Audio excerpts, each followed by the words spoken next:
Oh, hi, weirdos. Dan Rossbach here, your lead discussant at the Weird Book Club. I've just been sorting through the latest batch of WBBC fan mail here. Let's see what we got. Marriage proposal, indecent proposal, requests for more shirtless videos. Oh, hey, finally a submission for the WBBC advice column. Let's see what our faithful viewer has to say. Dear Dan, I, like you, am obsessed with literature. I also love to spend my spare time shut up in a basement storage room talking about the books I read to imaginary strangers. But this is starting to cause some serious issues with my love life. Gorgeous men are constantly throwing themselves at my feet, enthralled by my wit, begging for the slightest token of my affection. Normally I wouldn't mind so much, except that it really is cutting into my reading time. What should I do? Sincerely, Besieged in Bloomington. Well, Besieged, the good news is you're not alone. The situation you've described is totally normal, something every serious reader goes through as they blossom into their intellectual adulthood. I think the best thing to do in this case, and really this applies to any critical decision-making process in your life, is to pick up the book you're reading, turn to a random page, and do whatever the first few lines tell you. Here's the book we're reviewing today, Love in the New Millennium by Can Xue. Let's see what advice it has for us. Boop. Tell them to go to hell. There's an iron bar I keep behind my door that I can give you. Let them taste the iron rod? There's one of them I like a bit, though. If you like him, you should still make him taste the rod. Well, there you go, Besieged. Whenever a man won't leave you alone, make him taste the rod. Interpret that as you will. Now, longtime viewers of this channel may recall that, in addition to being an expert in affairs of the heart, Can Xue is one of the world's most highly regarded authors of experimental fiction. We previously discussed her first work to be translated into English by Ronald R. Jansen and John Sang, an utterly unique collection of short stories called Dialogues in Paradise. Today we're going to talk about her newest novel, Love in the New Millennium, which was translated by Annalise Finnegan Wasmoen. Now, Love in the New Millennium, like all of Can Xue's fiction, is highly resistant to summary. You either end up reducing it down beyond all recognition, or you have to use more words than are actually contained in the book itself to try to describe what exactly it's all about. So for the sake of efficiency, let's go with the former. It's a novel about a group of people. All of them are connected somehow through their various romantic and sexual entanglements, and they think a lot about what gives life meaning, and yep. A lot of really weird stuff happens. There you go. Technically accurate, while telling you virtually nothing about the experience of actually reading the novel. Which, incidentally, I ended up falling in love with, despite some initial skepticism about how a writer could possibly sustain such a bizarre writing style for over 200 pages without completely alienating their audience. So instead of trying to be comprehensive about the incomprehensible, I've decided to take the easy route and let the title be my guide. Today's discussion is Love and New Millennium. What are all those things about? So, let's start with love. On one level, Love in the New Millennium reads like an attempt to answer that age-old question first posed by the poet and philosopher Hathaway. What is love? Baby, don't hurt me. Don't hurt me no more. Whoa, whoa, whoa, ah. Now, there are many different types of love depicted across the novel's 11 sections. Romantic, parental, abusive, predestined, plus tons of other emotions that are sort of love adjacent. Pride in where you come from. A deep mutual appreciation between an artist and their audience. You really get the sense that Can Xue is pulling these threads of sentiment as far as they'll go, and then somehow weaving them all together into a story as intense and vivid as the embroidered pattern on the cover of the book. And with all that love, of course, comes the inevitable conflict. Something to provide structure and keep it all from dissolving into a mushy, happily ever after. These conflicts are just as varied and thoroughly developed as the romance, but somehow they never quite appear in the form you'd expect them. For example, someone's secret lover will abruptly and inexplicably call off their rendezvous, leaving the character in a state of deep emotional turmoil. But then, almost immediately, another character will just show up at their door saying, "Hey, I know all the details of your secret relationship. I think you guys are a great match. Also, here's a bunch of detailed information on your lover's current mental state, and a precise location where you can go and meet up with them. Problem solved. So, okay, bye." There's almost this Shakespearean farce quality to it. where whenever an obstacle appears to keep our romantic leads apart, a friend, family member, or loyal servant will suddenly pop up with a scheme to get them back together. This pattern is repeated in 100 different variations throughout the novel.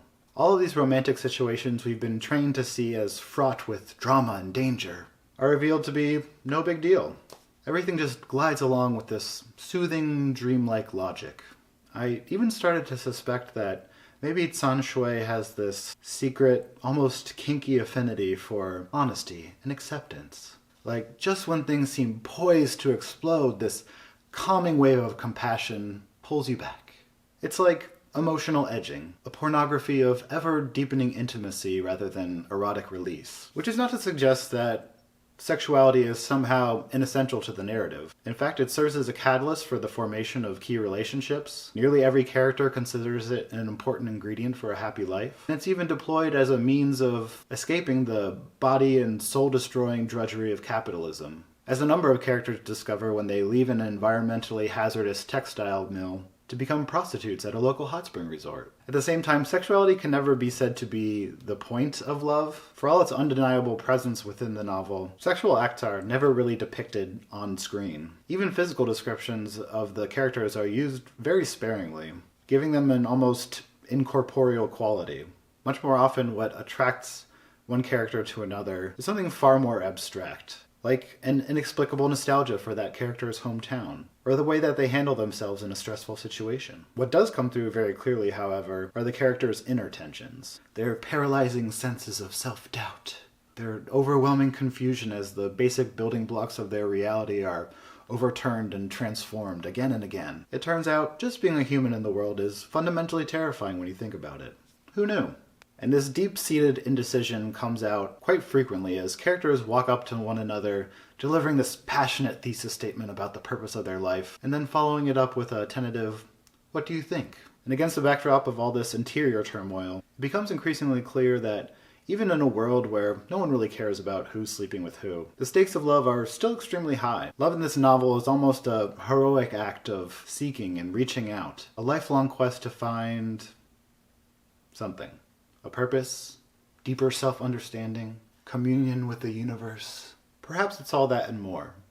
There's this incredible conversation, originally published in Bomb magazine, between Can Xue and Annalise Finnegan-Wasmoen, who incidentally translated both Love in the New Millennium and Can Xue's previous novel, The Last Lover. Now, in this discussion, Can Xue shares her view that the most powerful literature is also profoundly intimate, an intense spiritual connection between author and reader that demands an incredible amount of imagination on both ends in order to complete the circuit. So she says, "Reading my fiction requires a certain creativity. This particular way of reading has to be more than just gazing at the accepted meanings of the text on a literal level, because you are reading messages sent out by the soul, and your reading is awakening your soul into communication with the authors. Contact between souls is possible, that is my conviction.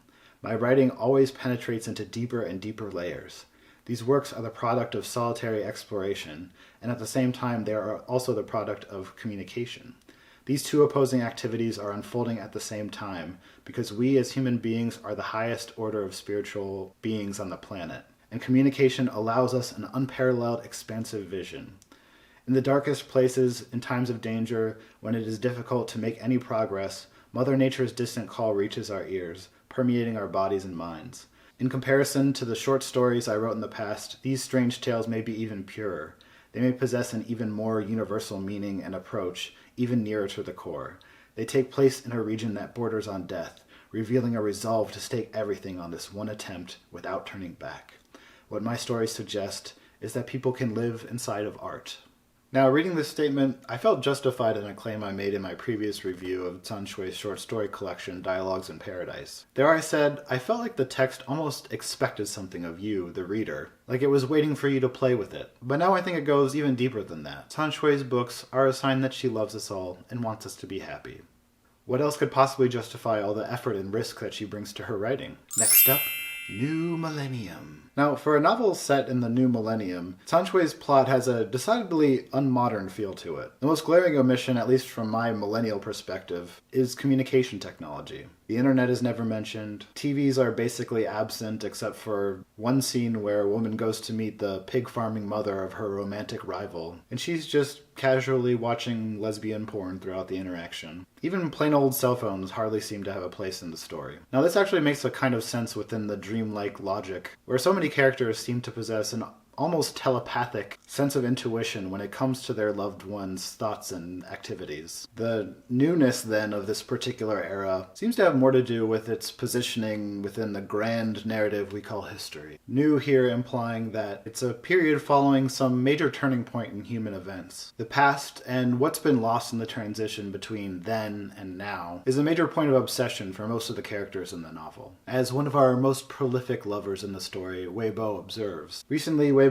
had noticed more and more that everyone around him was longing for the past. The enormous power and memories of the past was permeating present-day life, eroding the judgment of every person, himself included.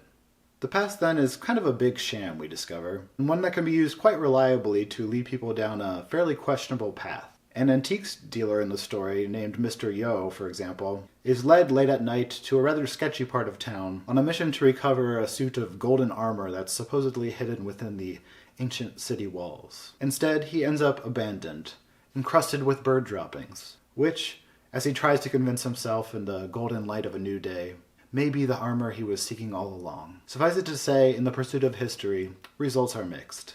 And yet, for all its potential bogusness and instability, having a place in history, that is to say, a place in narrative, is another recurring fixation of Can Xue's characters. Sometimes they're aware of it as a compulsion, something they can't let go of. One thinks, wasn't history an event that repeated unforgettably in the mind? For another character, it seems like a mode of perception. One day I suddenly thought and saw clearly, and I became history. Isn't history thinking and seeing clearly? For others, it's framed as a reward. They don't have our good fortune. They haven't become history yet. It takes suffering and waiting. But whatever name they call it by, history, time, awareness, etc., this indefinable something seems to rigidly determine so many events in a novel where every other limitation is totally negotiable. There's a sense that, yes, excess and surprise are essential to creating a work of literature that's capable of moving our minds and our emotions. But it all has to lead somewhere. It has to have a direction. And Can Xue would seem to agree with that assessment. In that same author-translator interview I mentioned earlier, she says, "Everyone knows the experiment in fiction I have been conducting for over 30 years has been an experiment without an escape route," which speaks both to her commitment as an artist to stay as weird as possible for as long as she has breath in her lungs, as well as her absolute conviction that a writer's work should demonstrate progression. Having described her texts as a new long march and an unswerving descent into the interior, she goes on to say that despite their experimental form, there is an observable, logical evolution to be found in her novels. She says, "Today, in an age when the emotions of modern humans have developed to a comparatively advanced stage, the goal of perfect romantic love with the soul and body as one seems to grow more and more remote. This is because people place ever higher demands on their emotions. The two activities of love and art follow the same pattern. The author raises a question, but she is not able to state the answer right away. Her answer will be found in the next piece of writing because this solution is a new creation. If you want to find the answer to the question, what would happen if the long march that began in The Last Lover continued, you should read the third novel in this series, Love in the New Millennium. Because the answer is in that book. The long march leading to a graveyard in the second novel, The Last Lover, doesn't really mean dying. It's the death-defying performance of the anxiety of love reaching its peak. This kind of performance should be filled with energy and with competition between binary oppositions in order to rise above a hopeless impasse. So there are many various ways of representing the performance, many of them strange beyond all imagining." I actually laughed out loud when I read this quote. Imagine puzzling through this dense, dreamlike narrative day after day, only to discover that it's actually the continuation of another 300-page train of thought. But it's a testament to the integrity of Can Xue's writing, that not only can a performance that's still in progress still feel so complete and fulfilling, it'll actually make you even more excited to go back and discover the sparks of imagination that originally prompted it. It's like actually getting to witness history in the making. Not only is she one of the very few contemporary Chinese women authors being translated consistently and having her works read around the world, She's achieved this status by literally dedicating her life to developing new forms of fiction. If that's not inspiring, I don't know what is. So for style, scope, and overall weirdness, I give Can Xue's Love in the New Millennium 5 out of 5 tastes of the iron rod. 1, 2, 3, 4, and 5. And with that not so delicious experiment and criticism concluded, I yield the floor back to you, the viewer. Have you read any of the books included in Can Xue's New Long March series of novels? What did you think of them? Did you take part in Women in Translation Month this August?